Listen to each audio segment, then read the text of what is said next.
jamais fait le mariage dans ma vie, c'était juste des concubinages. Donc, il y avait des choses, je ne sais pas comment on appelle ça en français, qui sortaient dans mes oreilles. Et je n'attendais pas. Donc j'attendais qu'il y ait une seule oreille. Donc l'autre oreille là, je n'attendais pas. Et quand j'ai accouché, mes filles aussi, ils étaient contaminés avec cette maladie-là. Donc quand j'ai accouché ma fille, à partir de 3 mois, donc l'enfant, quand il arrive la nuit, il pleure, il pleure, il pleure. Et puis demain matin, je vois que ça commence à sortir aussi. Alors, je les amène à l'hôpital, mais on ne trouve pas de solution. Donc ça fait longtemps, depuis à l'âge de 13 ans, que je souffrais de cette chose-là. Et à l'âge de 5 ans, je me souviens, donc j'étais violée avec quelqu'un, je ne le connais même pas. Ici, c'était que comme j'étais encore petit, mais je me souviens que j'étais violée. Donc je ne connais pas les personnes là. Donc ça a été passé comme ça et je ne parlais rien à personne. Alors, donc c'était mon secret. J'ai gardé ça dans mon cœur. Je ne parlais à personne, même dans ma famille, ils ne savaient pas rien du tout. Et à l'âge de 13 ans aussi, il m'a violée. Donc c'est 2 fois. Donc quand il m'a violée, donc j'avais la haine contre lui. À partir de cela que ma vie sentimentale n'allait pas du tout. Et quand j'avais à l'âge de 16 ans, donc j'ai trouvé un homme, je suis tombée enceinte et puis on vivait avec lui. Au commencement, c'était bien. Mais après l'accouchement, les bagarres ont commencé, donc je persévérais, je patientais, tout, ça n'allait pas du tout. Le mari, même s'il avait le travail c'est fini. Donc il n'avait pas même le courage d'aller chercher d'autres travail, donc les misères, donc on vivait dans les misères. Donc je suis arrivée au centre d'accueil, donc quand on s'est séparé avec mon deuxième copain, donc c'est là où je disais, mon Dieu, moi je cherche l'endroit là où je vais trouver la délivrance. Guide-moi si je peux trouver même une église qui peut me délivrer, donc guide-moi mon Dieu. C'est ça qui était ma prière. Donc alors ma copine là m'a invitée. Donc c'est là où que j'ai su que j'avais un mal qui travaillait dans ma vie. Donc. Et puis j'ai commencé à suivre les chaînes de prière, les sacrifices de la campagne d'Israël. Je suis là, je sacrifie, je fais tout. Mais je ne connais pas la campagne d'Israël. Donc quand j'ai attendu la campagne d'Israël, et ma copine là m'a parlé, elle m'a expliqué. Donc moi, j'ai sacrifié pour que je sois d'abord délivrée de tout le mal qui travaillait dans ma vie. Donc de moi, la maladie a quitté. Je suis guérie complètement de ces maladies-là. Et je ne fais plus de cauchemars, même des choses là que je sentais dans mon corps, jamais. Donc là, je suis en bonne santé. Donc je glorifie à Dieu. Donc mon souci, c'était que Dieu change ma vie, transforme ma vie complètement. Je ne veux plus vivre le passé. Et alors là, j'étais dans l'hôtel de 15 mètres carrés, moi avec ma petite fille. Donc ça ne marchait pas du tout. Mon dossier, la première fois, a été refusé. Donc, c'est là où j'ai pris le courage d'aller à la préfecture avec tous mes bagages pour qu'on puisse me donner le logement. Donc, je refusais complètement de rester à l'hôtel. Donc, là, j'ai glorifié à Dieu. Donc, ils ont signé le contrat depuis octobre 2013 jusqu'à septembre 2015. Donc, dans ma vie financière, Dieu a déjà rétabli. Et dans ma vie sentimentale, Dieu a déjà rétabli. Bonjour à tous, soyez bienvenus à cette émission France en direct.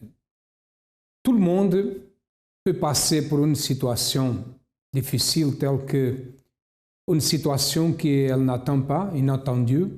Et d'un moment à l'autre, quand tu marches bien, d'un moment à l'autre, la source qui soutient cette personne disparaît. Elle se sent seule, elle ne sait pas ce qu'elle doit faire.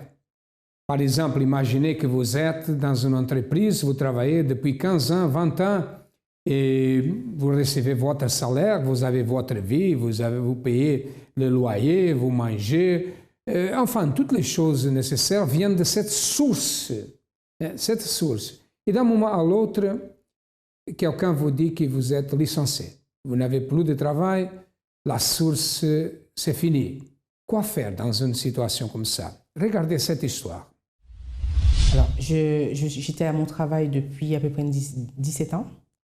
Et on voulait me licencier. Donc, on m'a licencié. Alors que j'étais en accident de travail, ils ont cassé mon contrat de travail de 17 ans. Mais je n'étais pas la seule. On était à peu près 21 personnes dans le même cas. Et donc, on a décidé de se mettre ensemble pour avoir le même avocat. Mais ce n'était pas gagné parce que l'employeur voulait vraiment qu'on soit accusé de quelque chose de grave, que ce soit une fausse grave pour qu'on puisse ne pas avoir d'argent ni de recours ou quoi que ce soit. Moi, pendant que j'étais à mon boulot, je me suis dit, bon, ben, avant ça, dans le travail, je voulais évoluer. Ils ne voulaient pas que j'évolue. Et donc, je me suis dit, s'ils ne veulent pas que j'évolue, ce n'est pas un problème, je vais essayer de me former à l'extérieur. Comme j'avais 2 jours de congé dans la semaine, je me suis dit, sur ces jours de congé, je vais aller à l'école. Je me suis renseignée, je suis allée à l'Éducation nationale, je me suis renseignée pour passer mon bac et mon BTS. Et donc, je l'ai passé, préparé toute seule. Il fallait que le préparer, ce n'était pas évident, alors que j'étais encore en train de me battre avec l'employeur et le tribunal. Vous savez comment c'est un peu difficile. Il fallait que je reste concentrée quand même pour avoir les 2 examens. Ben, je me sentais mal parce que j'étais accusée, j'étais humiliée, je me sentais pas bien puisque j'avais quand même donné ma vie à ce boulot. Et je voyais que je perdais tout, quoi, et que maintenant c'est difficile de trouver du travail et qu'il fallait que je rebondisse. Et même si je pouvais dire aux gens que c'était pas vrai de ce qu'on m'accusait, etc., les gens vous fuyaient. Donc j'ai vécu l'humiliation, mais j'ai pas baissé les bras parce que je savais que avant d'aller travailler, je m'arrangeais toujours que tous les matins, je vienne à l'église au centre d'accueil avant d'aller travailler. C'est ce que je faisais et j'avais déjà anticipé que ça se passait très mal parce que je voyais déjà comment le comportement de mes responsables, comment ça se passait déjà. Ma chance, c'est que je venais à l'église le matin et j'en parlais avec Dieu. Et je disais à Dieu, écoute, regarde, je ne sais pas ce qu'ils sont en train de manigancer, mais ça ne va pas du tout. Et donc, il faut impérativement que j'essaye de tenir, mais j'avais toujours en tête que comme j'étais fidèle, que Dieu ne me laissera pas tomber. Donc, voilà. Donc, je restais fidèle et je venais le matin, je priais et j'allais après ça travailler. C'est cela qui s'est passé avec Viviane.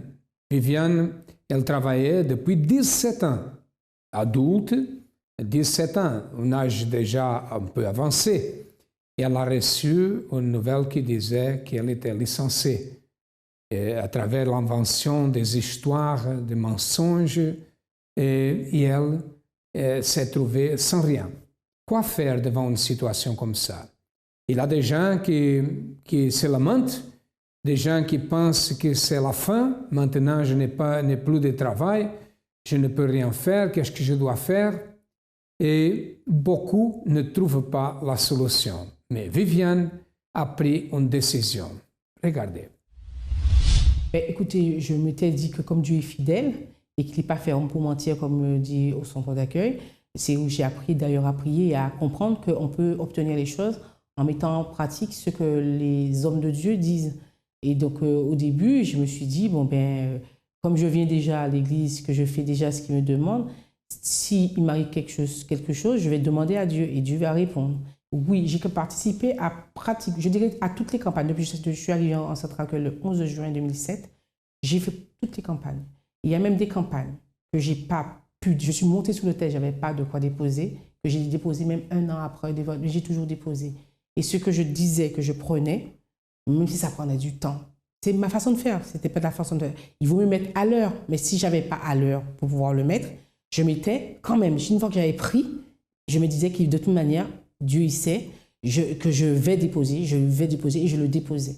Eh bien, le sacrifice, la libération, la victoire. Mais parce que quand on est dans l'affliction, dans la souffrance, dans l'affliction, il n'y a pas d'autre porte de sortie. Et que si jamais vraiment on veut voir la main de Dieu opérer, il faut obéir. Il faut vraiment obéir. Et il faut obéir souvent dans la contrainte. On obéit. Si on obéit, même si on voit que les choses ne sont pas comme on veut, parce que nos yeux voient d'une certaine façon, les yeux de Dieu voient autrement. Et si on s'attache sur ce que nos yeux voient, on ne fait rien. Eh bien, moi, la campagne d'Israël, pour moi, c'est la libération. Et je sais qu'il y a des campagnes où j'ai demandé des choses, peut-être que je n'ai pas obtenues comme je voulais, mais je sais que les campagnes ont sauvé beaucoup ma vie et la vie de mes enfants, de ma famille. J'ai encore plein de choses que j'ai demandées encore à Dieu, mais pour moi, c'est une obligation devant Dieu de faire la campagne. Parce que c'est comme si c'était une opportunité que Dieu me donne. Et quand Dieu me donne cette opportunité-là, même si c'est avec le peu que je rentre, mais le peu, c'est mon tout. C'est mon tout. Et ça m'est arrivé de faire des campagnes où j'ai mis vraiment tout. Elle a connu le centre d'accueil et elle a appris à se battre, comme elle a dit. Et elle a dit non, je vais reprendre mes études et je vais avancer. Elle a avancé pendant que le processus avançait. Elle avançait aussi, elle a étudié parce qu'elle a appris ça au centre d'accueil. Elle a participé de campagnes d'Israël, de chaînes de prière et à travers cela, elle a eu la solution. Regardez. Eh bien, aujourd'hui, à travers toute l'assiduité dans les campagnes d'Israël, la dîme, les propos, déjà Dieu m'a donné 3 diplômes en 2 ans. 3 diplômes d'État en 2 ans, ça c'est une grande grâce, ça ne peut pas venir d'ailleurs que de Jésus. Le bac et le BTS que j'ai passé en même temps. J'ai eu la licence en 1 an et je suis ravie parce que seul Dieu peut sortir quelqu'un de la poussière. Et moi, Dieu m'a fait sortir de très très bas pour me faire arriver en 2 ans. J'ai eu 3 diplômes d'État. Mon souhait, c'est après d'enseigner, si c'est possible. Mon vrai but ultime, c'est surtout de créer mon entreprise. Mais ça se prépare aussi pareil. Mais quand Dieu dit qu'il fait, il ne fait pas petit, il fait grand. Mais il faut vraiment lui faire confiance. Et on n'a rien sans forcer, sans peine. C'est facile de dire qu'on croit en Dieu, mais quand il s'agit de prendre la dîme, de retirer des grosses sommes d'argent ou de retirer quelque chose qui fait mal, là, c'est là qu'on voit sa foi. Si on a une petite foi, on n'aura rien. Si on a une grande foi, on fait une grande foi. On n'a pas besoin d'avoir une grande foi, mais quand on fait les choses comme Dieu dit, surtout comme Dieu dit, c'est le pasteur Michel, le pasteur, je dis à tous les pasteurs qui sont passés à Évry, ils parlent beaucoup de ça, qu'il faut faire comme l'homme de Dieu vous donne la direction, c'est comme il faut faire. Alors j'ai gagné le procès au mois d'août, après 3 ans de bataille, après une humiliation vraiment très fracassante. J'ai gagné le procès, mais ça continue parce qu'ils ont quand même eu 1 mois pour pouvoir faire appel. Mais devant Dieu, je pense que j'ai gagné déjà, parce que j'ai déjà gagné en première instance. Je n'ai aucun doute là-dessus et Dieu est mes témoins. J'avais sacrifié aussi pour cette campagne. J'avais fait une campagne d'Israël en 2011 justement pour gagner le procès de Marionneau. Je n'ai les yeux fermés, je pense que tu m'as déjà donné la victoire. Il m'a donné la victoire déjà pour me faire sortir déjà, parce que je n'aurais jamais pensé qu'en attendant le procès, me donner 3 diplômes d'État en 2 ans, c'est vraiment, je n'ai jamais vu ça moi. Je ne vois pas comment on peut faire autrement que de se dire c'est waouh, quoi, c'est pas possible. Il n'y a que Dieu qui peut faire ça. Mais il faut faire ce qu'il vous demande. Mais le centre d'accueil, ça a été une découverte. Mais j'ai découvert le centre d'accueil, on va dire, par quelqu'un qui m'a donné le semeur que j'allais jeter. Et c'est une révélation. Parce que cette église, cet centre d'accueil va faire en France des miracles. Et je veux faire partie de l'une des personnes que Dieu va bénir, mais abondamment en France. Pour montrer que c'est vrai, que le centre d'accueil en France va faire des ravages, si les gens écoutent, mais il faut que les gens écoutent. Il faut écouter, quoi. Il n'y a pas de secret. Venez visiter notre page Facebook CAU France. Vous y retrouverez les articles de motivation, les dates de nos événements, tous les liens utiles pour votre développement personnel.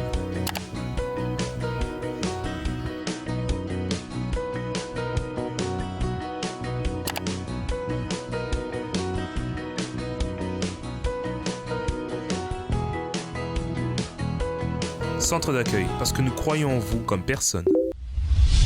Aujourd'hui, elle est plus forte que jamais. C'est ça qu'elle a dit. Aujourd'hui, elle a 3 diplômes d'État, son bac, son BTS et sa licence. Elle n'a pas regardé son âge et elle a avancé. Vous imaginez, si elle travaillait déjà depuis 17 ans, certainement elle avait plus de 35 ans quand ça s'est passé. Mais aujourd'hui, elle est une personne victorieuse, elle a gagné le processus, elle a avancé. Nous ne pouvons pas baisser les bras.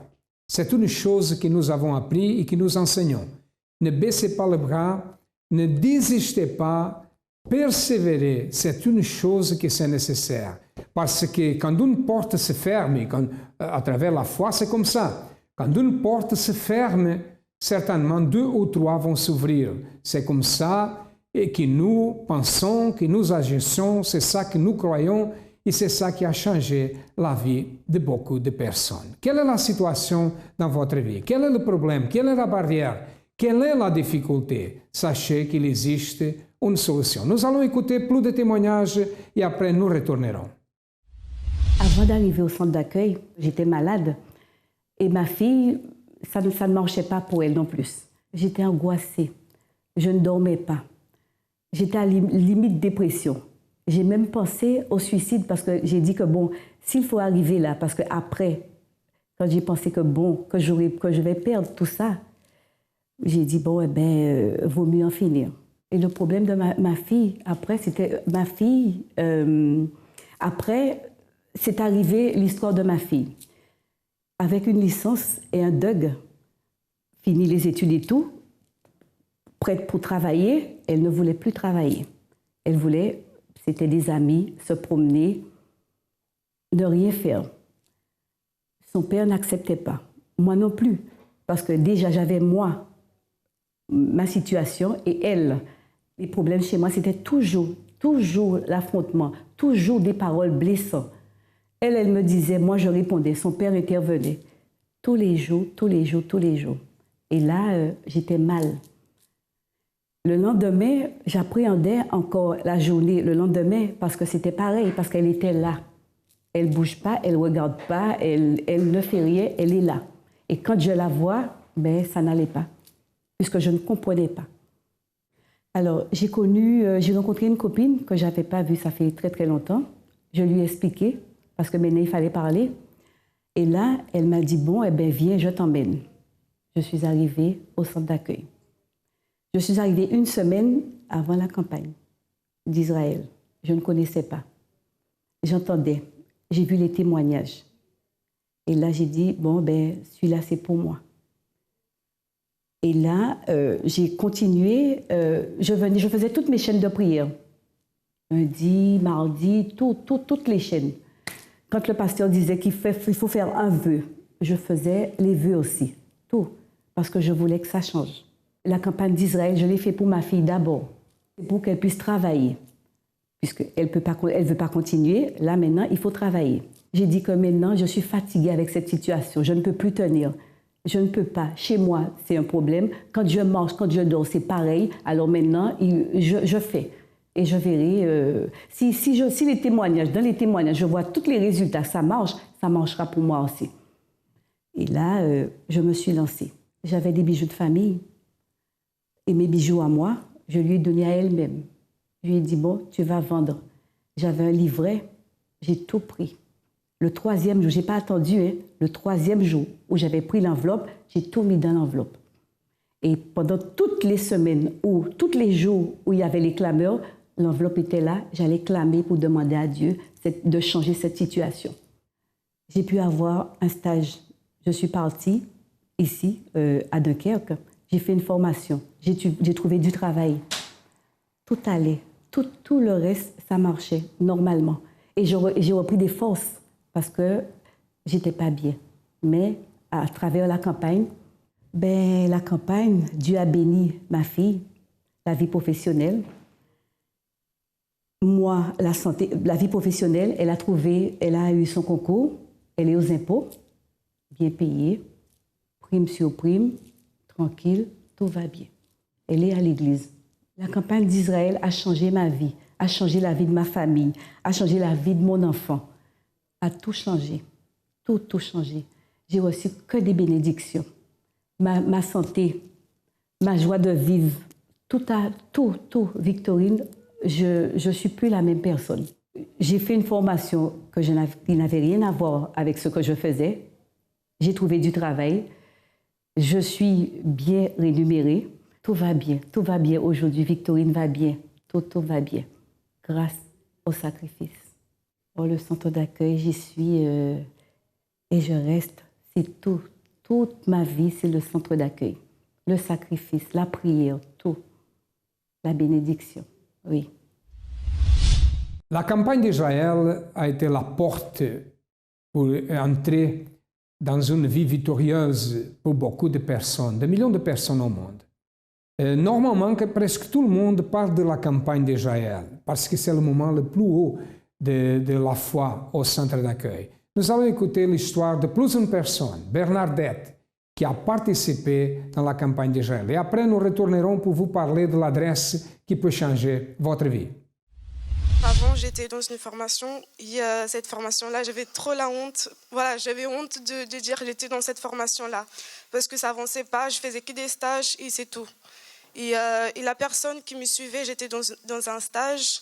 Et dans ce stage-là, j'ai passé la honte. Franchement, j'étais avec les gens qui disaient j'ai master, j'ai ceci, j'ai cela. Et moi, j'avais rien et j'étais là. Et personne ne me calculait. J'étais dans une salle et je faisais que archivage. Et après, il y a la personne qui me suit à l'école, m'a envoyé mon CV à une grande société. Et cette société-là m'a appelée en me disant de passer le test. Donc, quand je suis partie passer le test, il y avait une autre personne que je connaissais, que je parlais de l'église. Et cette personne-là était très, très intelligente. Ouais. Et moi, quand je l'ai vue, j'ai dit, c'est mort. Je ne vais pas passer. Après, on a passé le test d'anglais. Moi, je ne savais rien du tout d'anglais. Et voilà, après, on a passé l'entretien. Tous les deux, avec la même personne. Et cette personne-là nous disait comme ça. Il a dit, présentez-vous, la personne qui était à côté de moi. Il a dit, j'ai mon bac, j'ai un niveau universitaire. Et après, quand il est arrivé pour me demander, il m'a dit, mademoiselle, présentez-vous. Et moi, j'ai dit, je m'appelle Gilma.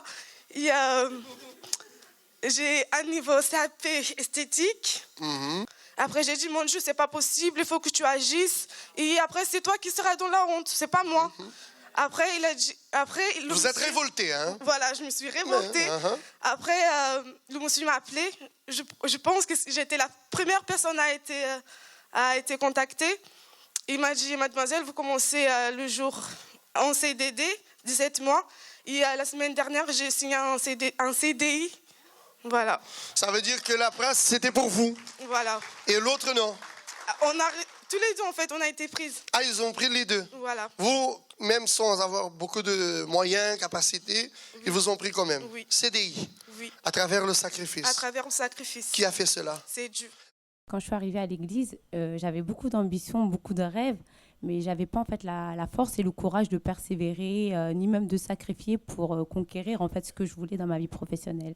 J'étais en fait, je rêvais seulement. Je rêvais, mais j'avais pas le courage d'agir, quoi. J'étais juste une personne qui se disait, qui rêvait une vie, mais qui avait pas le courage de la conquérir, en fait. Donc, en fait, cette situation, elle a duré quand même pendant 2 ans, parce que pendant 2 ans, j'écoutais la parole, mais quand j'arrivais devant les situations où on me disait non pour ce que je voulais faire, et j'acceptais, en fait. Je luttais pas. J'ai fait chaîne de prière propos, mais je me décourageais, j'allais pas jusqu'au bout. En fait, je me donnais pas à 100%, parce que, comme vous dites, quand on se donne à 100%, on a la réponse.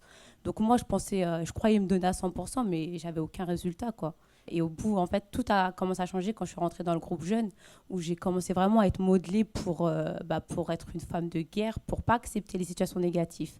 Moi, mon rêve, c'était de travailler dans l'audiovisuel. Donc, à partir de la 3e année, j'ai commencé à agir ma foi. Mais j'étais pas encore à 100%, parce qu'à côté, j'avais un travail j'étais éducatrice, donc je gagnais bien ma vie. J'étais un peu accommodée, donc je me disais, pourquoi faire plus, quoi? Je suis bien. Je tournais un peu en rond.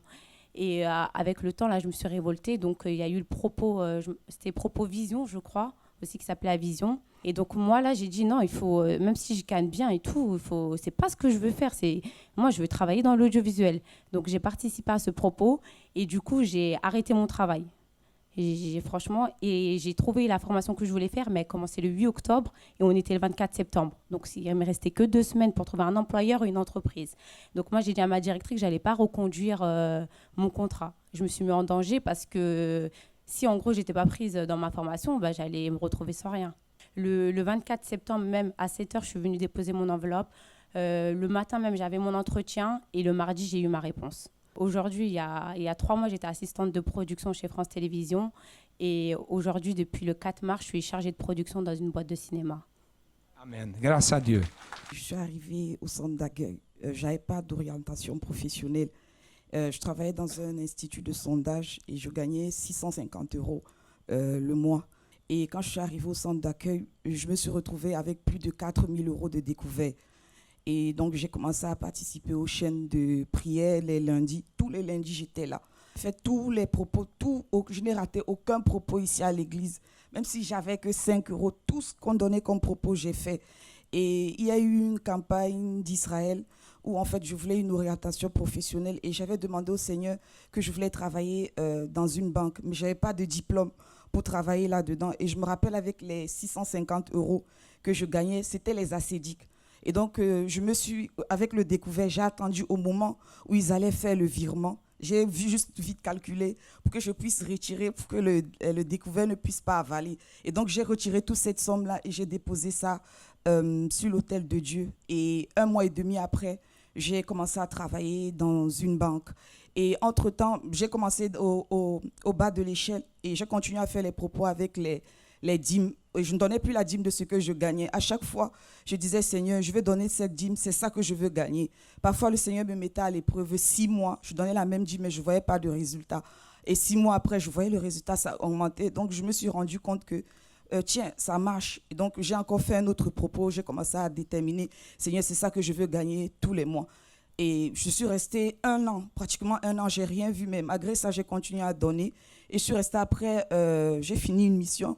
Je suis restée 2 mois, je n'ai pas trouvé. Et après, quand j'ai trouvé la mission, je me suis rendu compte, en fait, j'ai été placée dans une banque de financement et d'investissement, chose que je ne connais pas aujourd'hui, que je suis en train de travailler avec des personnes qui ont de bac plus 5, qui sortent des écoles de commerce, qui connaissent tout. Moi, je ne connais rien du tout.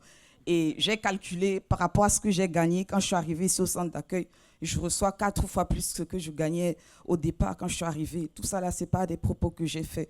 Et le découvert, il était déjà, au fur et à mesure, j'ai épongé mon découvert. Et même, j'étais rejetée même par mon conseiller. À chaque fois, il me parlait mal devant les clients et tout parce que je n'avais rien, j'étais à découvert. Aujourd'hui, c'est même lui qui m'accueille, qui me dit « Rentrez, madame, je veux vous recevoir, je vais vous proposer d'autres... » Grâce à Dieu. Amen. Merci. Voilà, et maintenant, c'est à vous. Avez-vous des problèmes? Avez-vous besoin de notre aide? Nous sommes situés au 254 de rue du Faubourg Saint-Martin, au 10e arrondissement à Paris. C'est le siège du centre d'accueil. Nous avons d'autres centres d'accueil dans toute la France. Les adresses sont passées, ils passent dans votre ordinateur. Si vous avez besoin de notre aide, cherchez le plus proche. Et nous sommes là pour vous aider. À demain.